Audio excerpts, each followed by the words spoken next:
A investigação de corrupção e tráfico de influência no Ministério da Educação ganhou hoje uma nova fase. O Ministério Público Federal identificou indício de interferência do presidente Jair Bolsonaro na investigação. Dias antes do pedido de prisão, o ex-ministro da Educação, Milton Ribeiro, disse à filha que recebeu um telefonema do presidente e que Bolsonaro lhe disse que tinha o pressentimento de que a Polícia Federal realizaria busca e apreensão na casa dele, Ribeiro.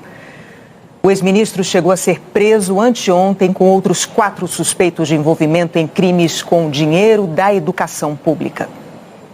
A manifestação do Ministério Público Federal é assinada pelo procurador da República, Anselmo Henrique Cordeiro Lopes. No documento, ele informa ao juiz Renato Borelli, da 15ª Vara da Justiça Federal em Brasília, que as audiências de custódia dos presos na Operação Acesso Pago tinham sido canceladas.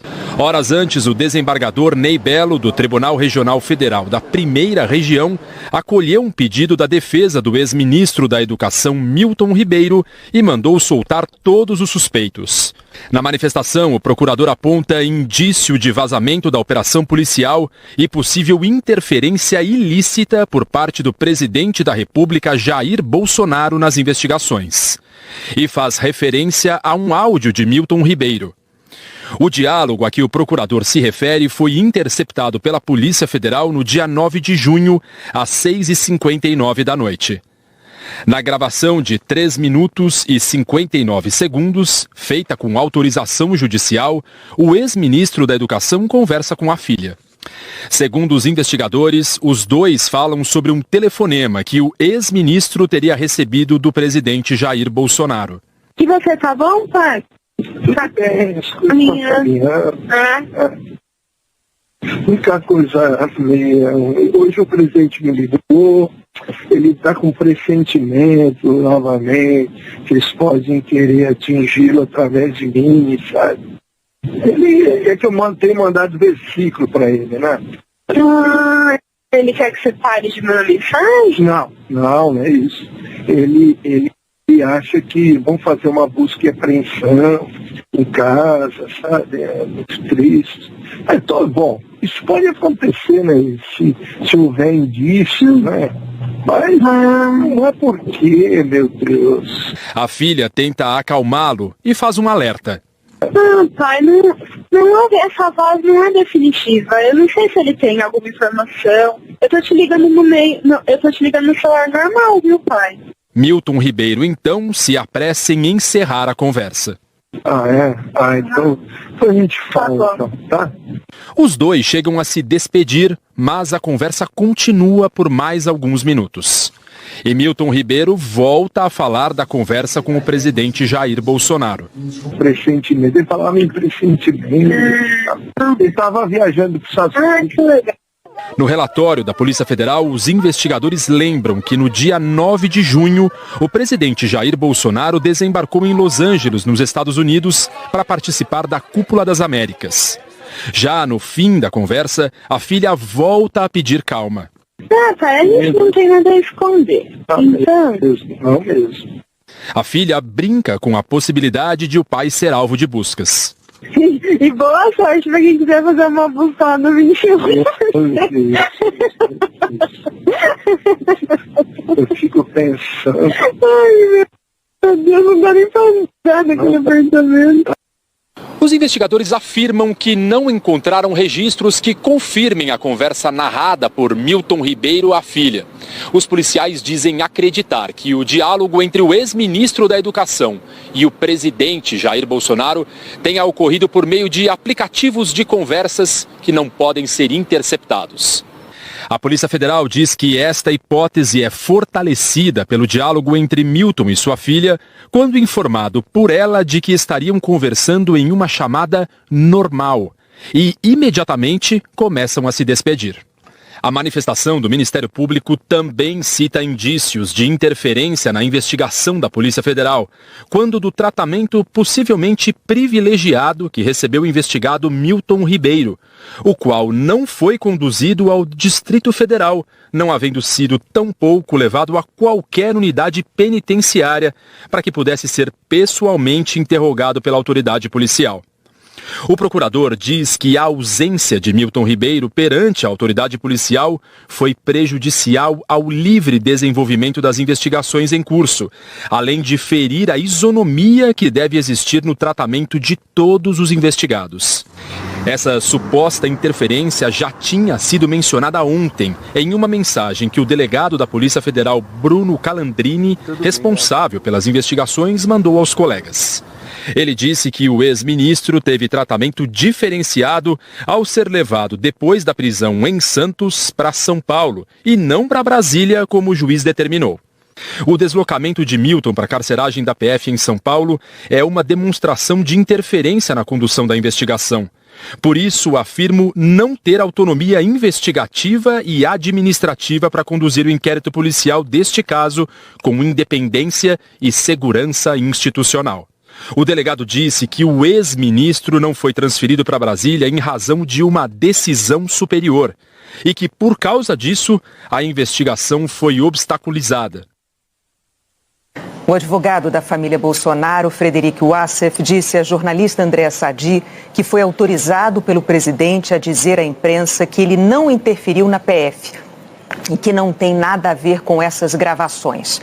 Quando perguntado se Bolsonaro confirmava o telefonema para o ex-ministro e se o presidente realmente havia falado sobre um pressentimento de busca e apreensão, Wassef respondeu, abre aspas, o que se tem por hora é Milton Ribeiro está usando o nome do presidente de forma indevida, sem autorização. Ele que responda pelos atos dele, ele que se explique. Fecha aspas. A Polícia Federal incluiu no inquérito outras conversas telefônicas gravadas com autorização da Justiça. Segundo os investigadores, os telefonemas reforçam a suspeita de que o ex-ministro sabia que seria alvo de uma operação. No dia da operação que prendeu o ex-ministro da Educação, Milton Ribeiro, a Polícia Federal ainda estava com as escutas telefônicas em andamento. Assim, pouco mais de uma hora depois da prisão, a PF gravou a esposa de Milton Ribeiro, Miriam Ribeiro, dizendo que ele já sabia que seria alvo de uma operação da PF. Ela está conversando com uma pessoa identificada como Edu, que seria genro do ex-ministro. Ele estava, no fundo, ele não queria acreditar, mas ele estava sabendo. Eu falei, para ter rumores da alta coisa, é porque o negócio já estava certo. Às 11 horas da manhã do mesmo dia, o pastor Arilton Moura, que estava chegando escoltado na Polícia Federal, liga para a advogada. Ele fala em destruir todo mundo. Eu preciso que você ligue para minha esposa, acalme minha esposa, porque se der qualquer problema com minha menininha, eu vou destruir todo mundo. Não, fica tranquilo, pastor. Fica tranquilo, eu falei bastante já com a Vitória. Vou ligar e vou conversar com a sua esposa então também, tá bom? Não fica claro a quem Arilton estava se referindo quando falou em menininha. Em outros diálogos interceptados pela Polícia Federal durante as investigações, o ex-ministro da Educação aparece falando com amigos sobre o receio que tinha de ser alvo de um mandado de busca e apreensão. Na primeira conversa, o ex-ministro fala com uma pessoa identificada pela PF como Valdomiro de Oliveira Barbosa Júnior. Agora vai faltar o assunto dos pastores, né? Mas eu acho assim, que o assunto dos pastores, é uma coisa que eu tenho, assim, um receio um pouco, é de o processo, fazer aquele negócio de busca e apreensão, entendeu? A segunda conversa é com um interlocutor identificado apenas como Adolfo. Algumas coisas já foram resolvidas, né? A acusação de que houve superfaturamento, isso já foi algumas coisas. Agora ainda resta o assunto do envolvimento dos pastores. Mas eu creio que no devido tempo, esclarecidos. Foi por causa desses áudios e de outras provas reunidas pela Polícia Federal durante a investigação que o juiz do caso, Renato Borelli, decidiu pela prisão de Milton Ribeiro e dos pastores. Em ofício encaminhado ontem ao desembargador Ney Belo, do Tribunal Regional Federal da Primeira Região, o juiz Renato Borelli disse que todas as decisões que levaram às prisões foram baseadas em indicativos cabais de que haveria uma sequência de condutas suspeitas no Ministério da Educação. Depois, Ney Belo mandou soltar os investigados sob o argumento de que Milton Ribeiro não integrava mais o governo e que, por isso, não poderia mais interferir na liberação de verbas do Ministério. A partir de agora, a Polícia Federal pretende avançar na identificação de outras pessoas ligadas ao grupo e que podem estar envolvidas com os crimes de lavagem de dinheiro, corrupção e tráfico de influência. O juiz responsável pelas investigações decidiu enviar o caso para o Supremo Tribunal Federal por entender que há indícios de interferência do presidente Bolsonaro, que tem a prerrogativa do foro especial. Logo no início da decisão, o juiz Renato Borelli cita as conversas interceptadas pela Polícia Federal. O juiz lembrou que na Operação Acesso Pago, que prendeu o ex-ministro Milton Ribeiro, as decisões judiciais foram tomadas por garantia da ordem pública, obstar a continuidade e reiteração delitiva e ainda por conveniência da instrução criminal, em virtude do contexto de conversas interceptadas na investigação. Na avaliação do juiz, nos diálogos interceptados, foi possível vislumbrar eventual conhecimento das apurações, com contornos de interferência. E destaca trechos de 3 diálogos, inclusive o que Milton Ribeiro manteve com a filha sobre uma conversa com o presidente Bolsonaro. O Ministério Público Federal tinha pedido que apenas essa parte do inquérito fosse encaminhada ao Supremo, porque verificou possível interferência nas investigações por parte de detentor de foro por prerrogativa de função no Supremo Tribunal Federal, o chamado foro privilegiado. O detentor do foro privilegiado é Jair Bolsonaro. O juiz Renato Borelli afirmou então que, figurando possível a presença de ocupante de cargo com prerrogativa de foro perante o Supremo Tribunal Federal, cabe ao tribunal a análise quanto à cisão ou não da presente investigação. Por isso, o juiz mandou todo o inquérito para o Supremo Tribunal Federal. Para Renato Borelli, a investigação tem que ser avaliada pela ministra Carmen Lúcia. Era ela que estava com o inquérito que apurava suspeitas de desvio de recursos do MEC, quando Milton Ribeiro ainda era ministro da Educação.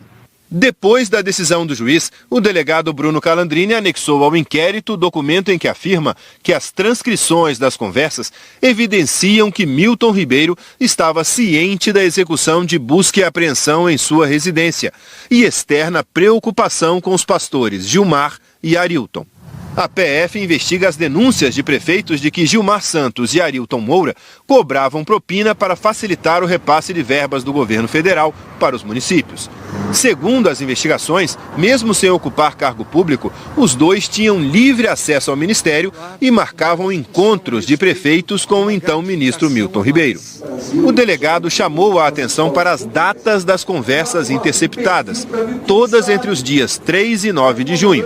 Segundo o delegado, os levantamentos policiais de confirmação de endereços nas residências dos alvos foram realizadas nessa época, entre os dias 23 de maio e 13 de junho. Bruno Calandrini também afirmou que chamou a atenção dos investigadores a preocupação e fala idêntica, quase que decorada, de Milton com Valdemiro e Adolfo, interlocutores do ex-ministro. E, sobretudo, a precisão da afirmação de Milton ao relatar à sua filha Juliana que seria alvo de busca e apreensão, informação supostamente obtida através de ligação recebida do presidente da República. E conclui: os indícios de vazamento são verossímeis e necessitam de aprofundamento diante da gravidade do fato aqui investigado. A defesa de Milton Ribeiro afirmou que recebeu com surpresa a decisão judicial de remessa dos autos da investigação contra o seu cliente para o Supremo Tribunal Federal. A defesa afirma ainda que, se havia menção a uma autoridade com foro privilegiado nas gravações, o juiz de primeira instância não tinha competência para analisar o pedido da Polícia Federal e decretar a prisão preventiva. O advogado afirma que, Se comprovada a incompetência do juiz para analisar o caso, abre aspas, estamos diante de ativismo judicial e de abuso de autoridade. Fecha aspas.